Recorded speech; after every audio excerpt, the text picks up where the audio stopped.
Hello and welcome to the Kendo Show. My name's Andy and today we're going to be talking about Suburi, or the practice swings that you perform in Kendo.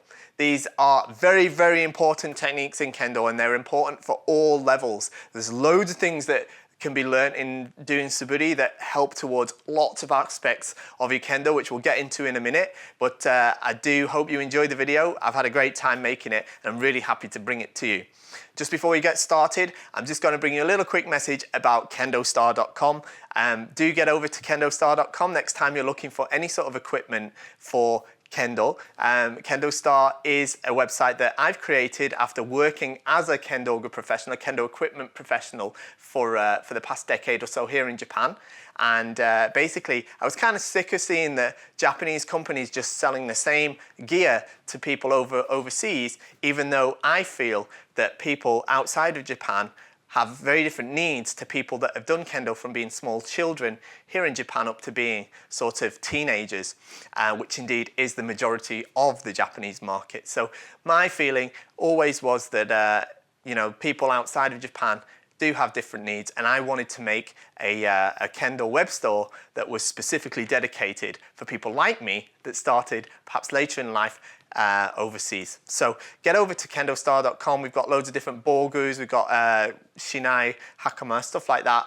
Get over there next time you're looking for something, and you'll be supporting the Kendo Show as well, because that's what helps us keep the wheels turning on this. Okay, it helps us fund these episodes. It helps us get these episodes made sooner and get more of them made for you. So if you want to support us, that's where you want to be doing your shopping, okay, over at KendoStar.com. So with that said, let's get straight into the Suburi.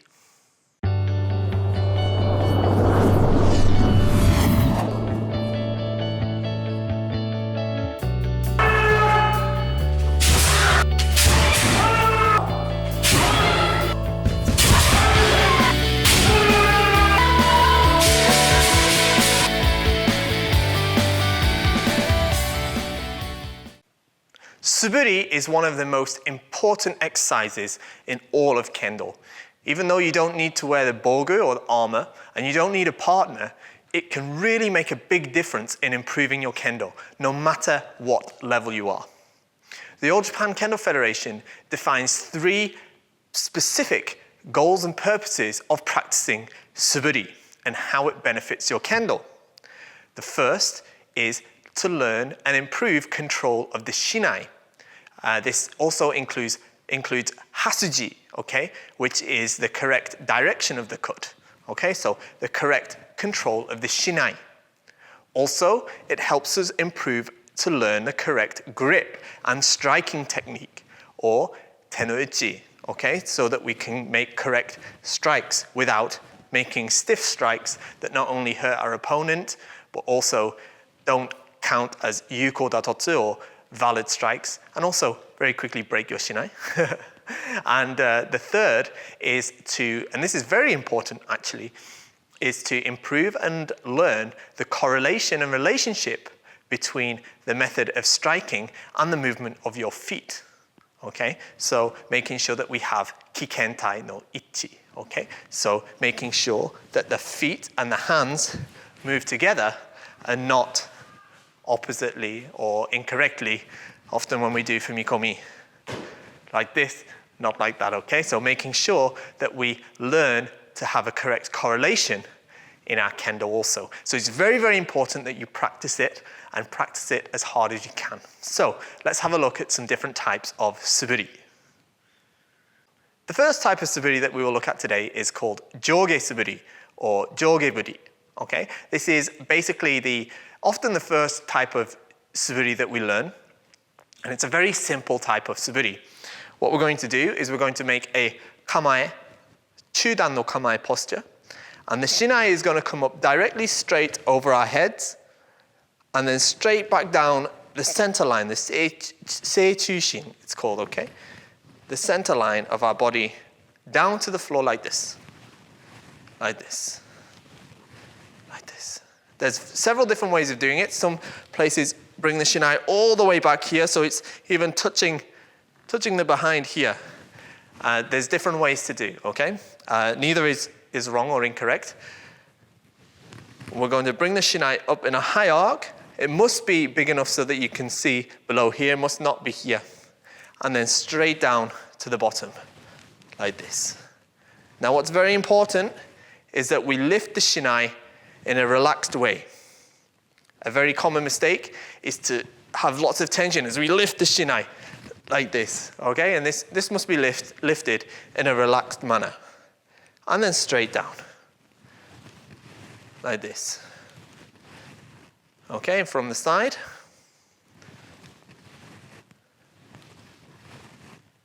Sometimes it's done like this all the way back here. Sometimes it's done like this. Sometimes it's just done from here. Okay?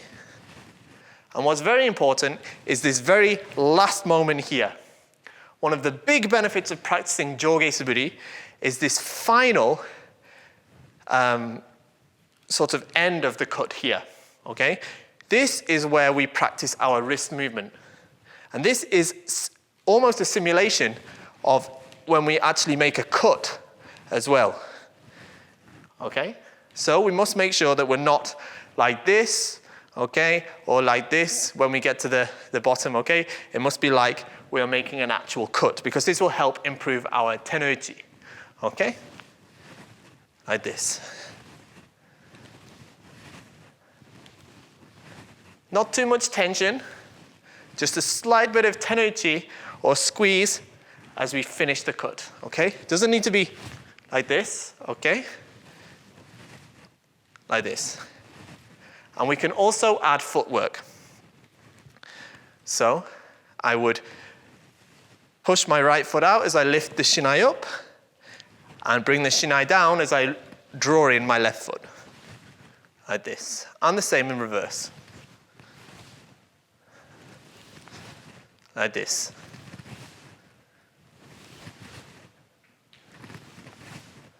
This is called Jouge Suburi.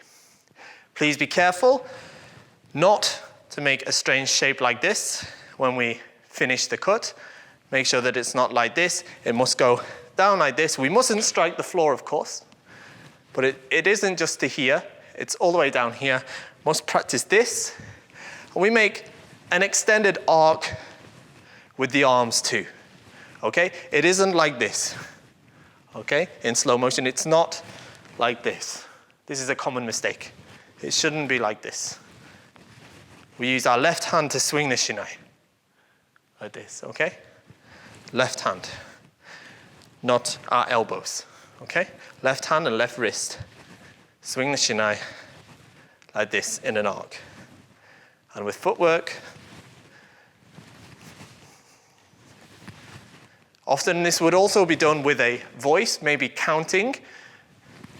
1, 2, 3, 4, 5, 6, 7, 8, 9, 10. Like this. Okay? And this is called Jouge Suburi. Now we'll look at Naname Suburi. This is a slight variation on Jouge Suburi. Okay? Again, we're going to bring the shinai in a large arc, but this time, from our kamae posture, we raise the shinai up in the same way, and we're going to bring the shinai down in a diagonal line this time, in an almost 45-degree way, okay? Almost 45-degree manner. Basically, if you had an opponent in front of you, it'd be from the shoulder to the hip, okay? Now, very important part of this is that we keep the left hand in the middle of our body as much as we can, okay? Mustn't go like this, the left hand, okay? Like this. And again, we're practicing this use of the wrists as we come down to the bottom. And then as we bring the shinai back up where it came, we're going the opposite way and cutting down the opposite side. The left hand stays in the middle and the right hand controls the direction of the shinai. This is very important, a very important type of suburi to learn flexibility of the wrists so that we can make the important diagonal cuts that are used in Kendo, okay? We often use cuts to the head, the men, in a very important exercise called kirikaishi, and also cuts to the do are often used in Kendo as well in various aspects. So this is a very good way of improving your wrist technique for that, okay? So again, we lift up in a straight way, very relaxed, and down in a diagonal line, and the opposite way. Opposite way again, and opposite way, okay? Must keep that left hand in the middle. Mustn't let it come out this way or like this, okay? This is incorrect. This will not help you at all. And again, we can add footwork and counting. 1, 2, 3, 4, 5, 6, 7,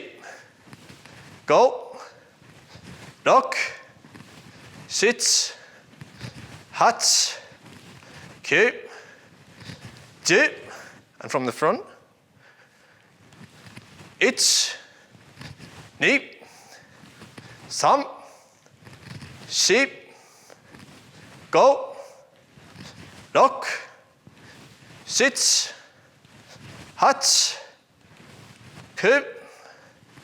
10. And this is Naname Suburi. Now we will look at some Kuukan datotsu. This is striking the air as if we were striking an opponent, okay? These are types of suburi that are simulating actual cuts in Kendo. So, first of all, we will start with men, okay? And we'll start with shomen. So, from the kamae posture, we're going to raise the shinai, much like we did for the previous two types of suburi. And we're going to this time bring it down, and we're going to make a cut to an imaginary opponent's men, okay? Or head, like this, okay?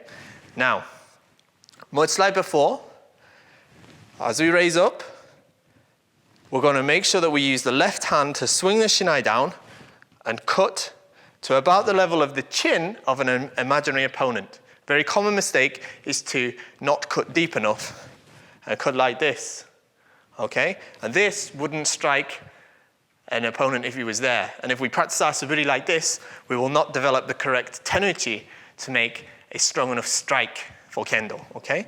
So we must make sure that we cut and we have a nice snap of the wrists at the end, much like when we did Jouge Suburi, stopping at the height of an opponent who's a similar height to you, at the height of their chin, okay?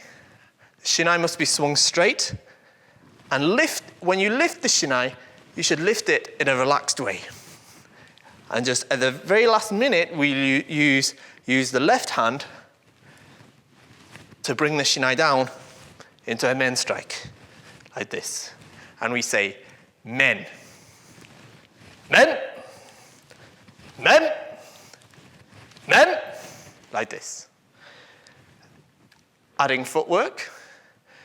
As we lift the shinai, we push from our left leg, we push the right foot out in okuriashi, this way, as we lift the shinai, okay? And then as the shinai comes down, this comes up very quickly. Men, like this, very quickly, okay? From here, men, men, men, men, like this, okay? Making sure that the strike is sharp and accurate. The next Kuukan datotsu that we will do is kote. This is the right forearm of our opponent. Very much in the same way that we did with men, we lift the shinai high so that we could see. Essentially, it should be lifted high enough so that you can see the target below your left fist, okay? And then we bring the shinai down, and this must be a straight swing, as with men, to the level of an imaginary opponent's kote, okay? And it must be, you mustn't make the shinai tip go lower than your hands, but you still must cut through their kote, okay? You must cut through their wrist. Yeah, you mustn't cut like this. You must cut through, okay? Like this, okay? And we say kote, kote, kote, kote.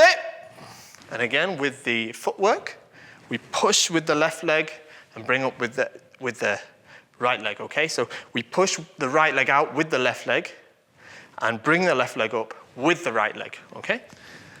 So, kote, kote,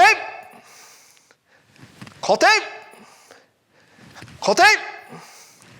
A common mistake people make with kote, not just in Suburi, but in Kendo in general, is because when an opponent is standing in kamae, if their kamae is good, it's not really possible to hit their kote directly. You have to break their kamae before you can hit it.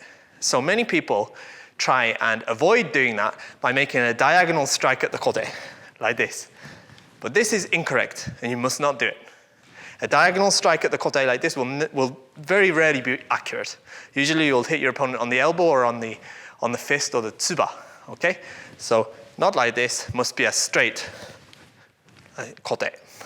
Kote! Kote! Kote! Like this. Next, we'll look at do for Kuukan datotsu. Now, generally, the most common type of do strike that we do is to our opponent's right side, okay? So that's migi do. But for the purposes of Suburi, we're going to practice strikes on both sides. This is very similar to the Naname Suburi that we did earlier, except we're now going to cut to the level of an opponent's do. And the correct way to do this is to cut so that the shinai, the tip of the shinai, will come to the middle of the opponent's body. Okay? You must cut through almost basically to their belly button, as it were. Okay?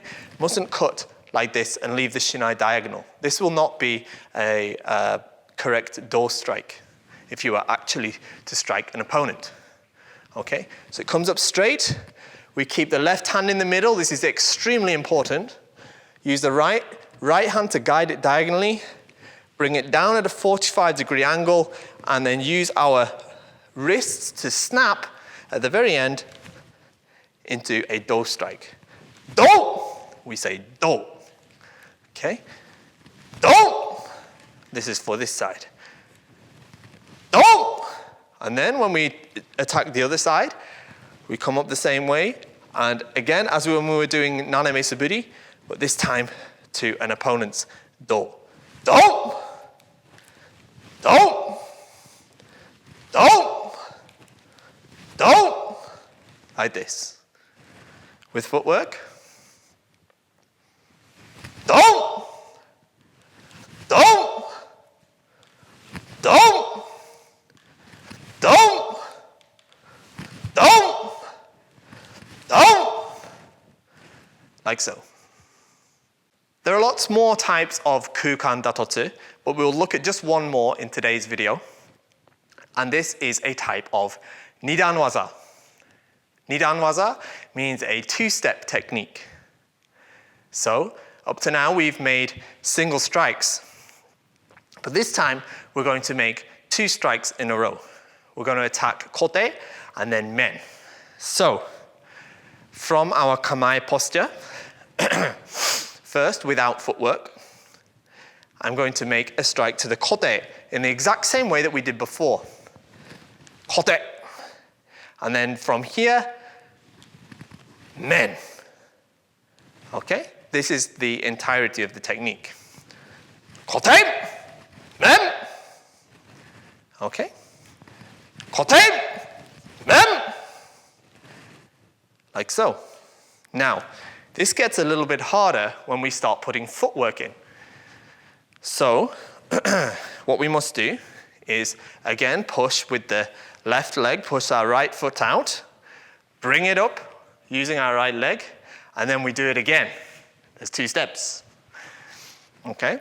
But we must do it quickly, and a very common mistake is to cross the left leg here, the left foot in front of the right foot here. This is very wrong. You mustn't do this. You must make sure that it stops here in the position that it was when you started, and then do it again, okay? So, from here, kote, men. And I'll go back just for the sake of it.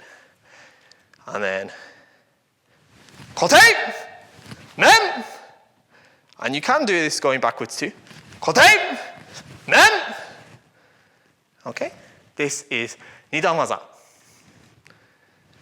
Kote, men. Kote, men. Okay, this is Nidan waza, Kuukan datotsu. Okay, so here's some really important points to consider whilst practicing Kuukan datotsu. First is making sure that we always keep the left hand in the middle of our body, okay? Keeping it in the middle. Even when we attack do, this stays in the middle. There's no point at all when this comes off the center line, okay? This is very, very important. Next is making sure that we are correctly striking the desired target area. So in the case of men, we must make sure that we strike through our opponent's head to the level of their chin, okay? And also, it must be at a full stretch with reaching out with the shinai like this, okay? Mustn't cut like this, okay? You must stretch your arms out and make sure that you're using the length of the shinai so that when you actually hit an opponent, you are making sure that the strike doesn't just hit the mengane on the men, that's the cage on the front, but actually reaches the men buton, the actual padding at the top. If it doesn't do that, then it won't be considered a valid strike, okay? So it mustn't be like this, it must stretch out. Men,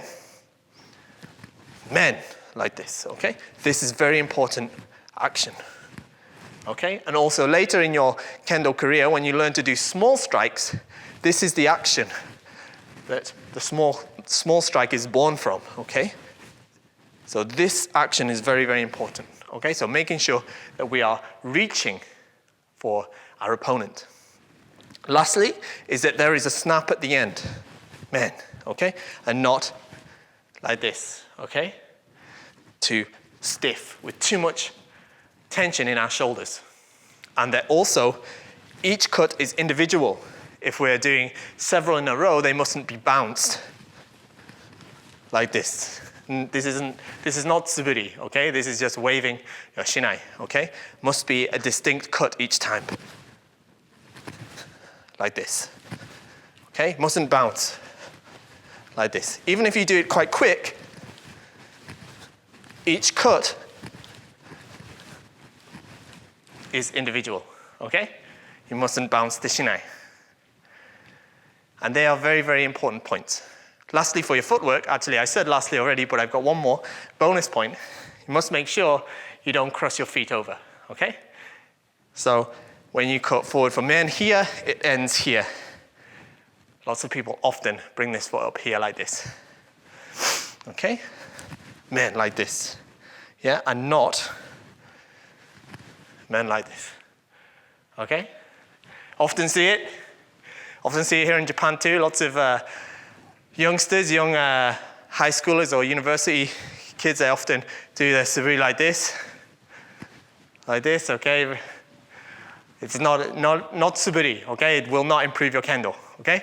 Must make sure that you that everything is done correctly and is a single cut, and that your foot is in the place that it started, so that you can go for the next one if you need to, okay?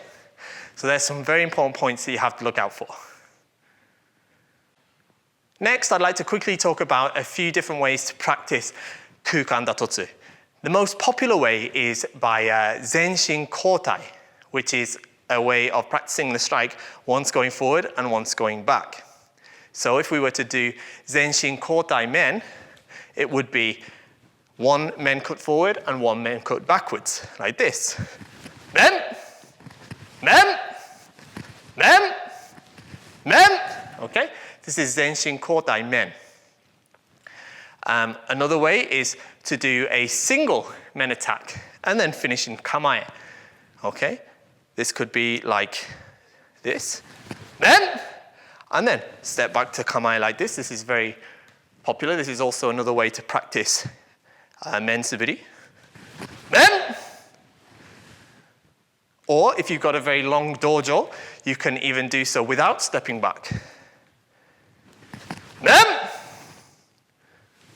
Men! Men! Like this, okay? There's lots of different ways. So you can mix these up in your own practice so that you can make your own suburi a little bit more interesting. So next, we're going to look at two more slightly advanced types of suburi. There's lots of advanced types of suburi actually, but we're going to just look at two more, and hopefully I can bring some more to you in a later video. First, we'll look at sayumen suburi. This is much like shomen suburi, okay, from our kamae. Shomen suburi would be a straight attack to the men like this. But this time, we're going to attack diagonally 45 degrees each side of the men, okay? Much like when we did do earlier, this time, we're going to keep the left hand in the middle and use the right hand to bring the shinai to a 45-degree angle to strike. First, we're going to strike the left side of our opponent's men. Here. We're going to bring it back the way it came and then strike the opposite side. Again, making sure to strike to the middle of his face, okay? It mustn't be like this. It mustn't be like this, and it mustn't be like this, okay? The left hand is in the middle, but this time we don't have enough of a strike, okay? We haven't hit him properly, okay? This time we've hit him properly, but the left hand's not in the middle. The left hand must stay in the middle, full stretch, and hit to the middle of his face. Okay, later this is very important for an exercise called kirikaishi. Okay, so with footwork, we would go men, men, men, men. This is also often practiced with 2 steps forward and 2 back. Men, men, men, men, like this. So this is another way to practice sayumen suburi. Finally, I'd like to talk about a very popular method of suburi, which is somewhat tiring. This is called haya suburi, or choyaku suburi. Okay? It's a kind of jumping suburi. Here, what we're going to do is imagine that we're doing a men strike, but with our suriashi, or kuriashi, I should say, thinking about this movement first of all. And as we go back, we're going to raise the shinai above our head. And as we come forward, it comes down to men. Like this. As if someone was attacking us, we were moving out of the way. And if you know any of the Kendo no kata, this is the first one. And then coming back to retaliate. Okay? This is the basis of choyaku suburi, or haya suburi. Like this. Okay? Except it's somewhat faster. So we're going to make a quick step and a quick step forward. Back and forward. Back and forward. Okay? We mustn't jump like this. And we mustn't let the left foot come in front like this, like lots of young people do. Yeah? We must 1, 2, 1, 2. 1, 2, 1, 2. 1, 2, 1, 2. And we make sure we make a cut and we don't just bounce the shinai like this.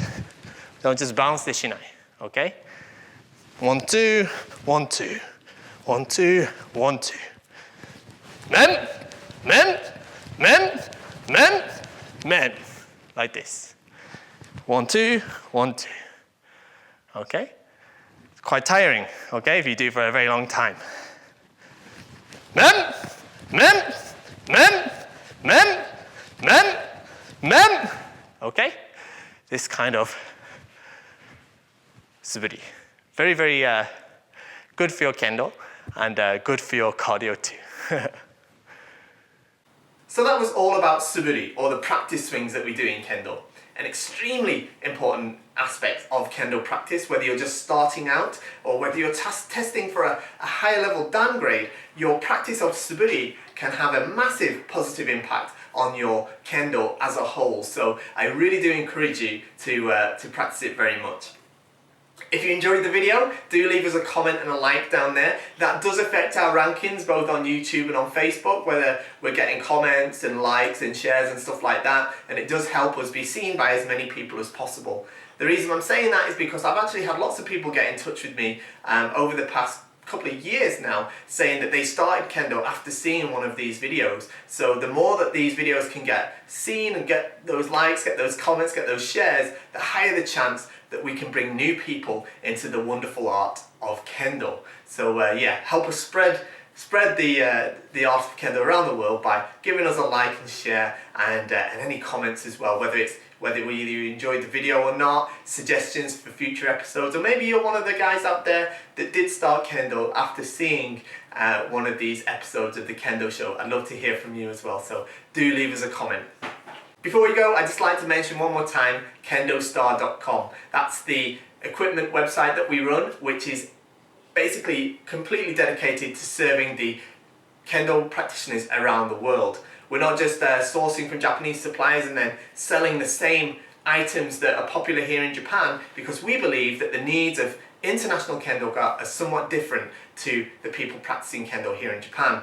The majority of people here in Japan are under the age of 18 and very, very focused on tournaments. They've got a very different set of requirements for the Jouge and the Shinai and the Hakama that they need. Whereas us overseas, we have a different set of requirements. Again, most of us start as adults. We experience more pain in the starting months of Kendo. So we're all about making sure that our Jouge and our Shinai and our Hakama and our equipment in general is specifically tailored to the needs of the international community, whilst at the same time retaining the high quality standard of Japanese craftsmanship, and of course with an absolute fantastic level of service. So get over to KendoStar.com, and that will make sure that your needs are perfectly seen to, and it will also help us support the Kendo Show and bring more of these episodes to you. Another way that you can support as well is by contributing to our Patreon, patreon.com/thekendoshow. If you get over there, you can contribute to that. That's also very much appreciated. And these videos come out actually slightly earlier on the Patreon feed, about a week or so earlier than they do go live on YouTube. So if you want to sort of catch up on these videos a little bit earlier than everyone else, or if you'd just like to help us out, get over to patreon.com/thekendoshow. Okay, so I hope you enjoyed this video. We certainly enjoyed bringing it to you. Thank you very, very much for watching, and we're looking forward to seeing you next time.